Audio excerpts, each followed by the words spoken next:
Let's continue. We're following those reports this morning of a devised plot that would have led to a major shakeup at the Department of Justice. Former President Donald Trump and DOJ lawyer Jeffrey Clark apparently plotted to oust the acting Attorney General Jeffrey Rossen, according to reporting from the New York Times and the Washington Post.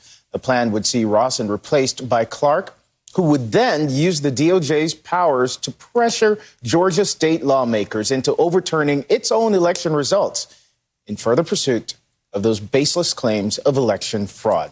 Top DOJ officials reportedly said they would collectively resign if that plan went ahead, which apparently persuaded Trump to drop it. Jeffrey Clark has denied the allegations. For more on all of this, I'm bringing in the MSNBC political contributor and former Republican Florida Congressman David Jolly and Democratic strategist Bernard Whitman. Gentlemen, thank you. Good morning and welcome. Good morning. Never a dull day. David, are Republicans going to be under more pressure at this point now to try to hold Trump accountable now with this report that's out?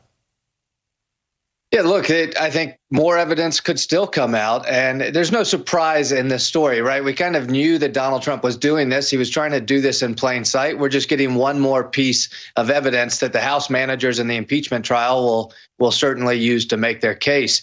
I do think that Mitch McConnell's request to delay this 2 weeks, and frankly, it may have been coordinated quietly with the Democratic side of the aisle, but it puts Donald Trump in a harder spot, not an easier spot. And look, if Mitch McConnell votes to convict, which indications are he very well might, I think you see at least another 10 to 12 Republicans immediately join that vote to convict.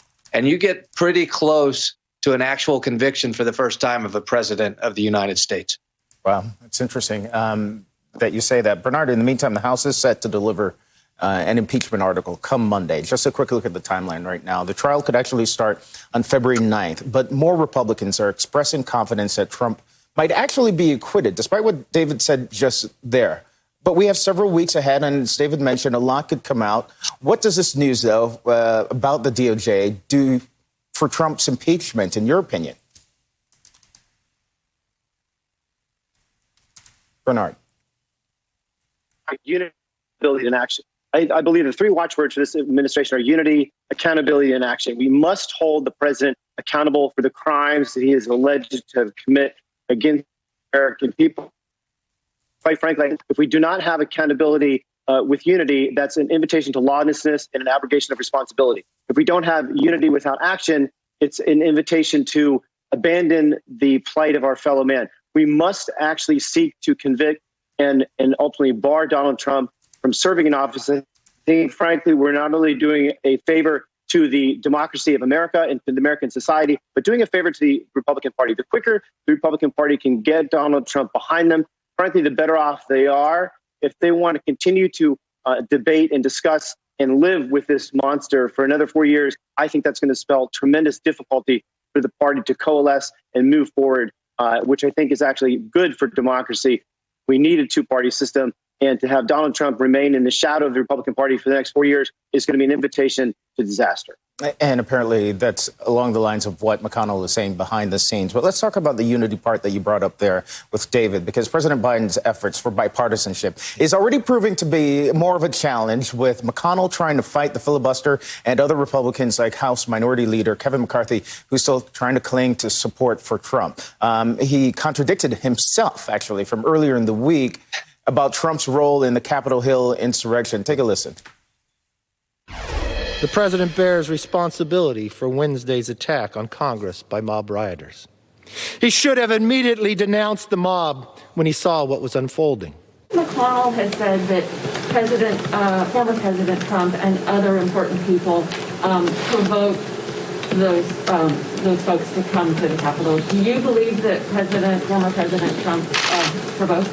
I don't believe he provoked if you listen to what he said at the rally. Senator Lindsey Graham, who I would never take on in a game of Twister, I can't bend that much, is another one who rushed to Trump's defense. Is this just more Republican hypocrisy? It's more than that. And I'm going to make a moral judgment here because I served with Kevin McCarthy, and he is the Republican leader in the House of Representatives, and he's asked for the opportunity to hold the public trust and be judged by the public.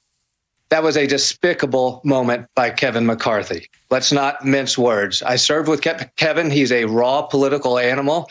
When John Boehner resigned and Kevin wanted to be speaker, I wouldn't give him my vote. And for the remainder of my term, he wouldn't look me in the eye. He wouldn't speak to me. He is a raw political animal who is suffering the blowback that Liz Cheney is suffering, that Mitch McConnell is suffering, by tiptoeing to the line of suggesting that Donald Trump somehow has culpability in the events of January 6th. And where Cheney and McConnell have at least owned that statement and doubled down on it and suggested there's a fight for the heart and soul of the party, Kevin McCarthy, the raw political animal, felt the heat and tried to get out of the kitchen. But by turning it on the rest of the American people, that's the Republican leader of the House blaming the American people for an insurrection when it lies with the heart of one movement, and it is Trumpism. We'll leave it there. Former Congressman David Jolly and Bernard Whitman. Gentlemen, thank you so much for being here this early.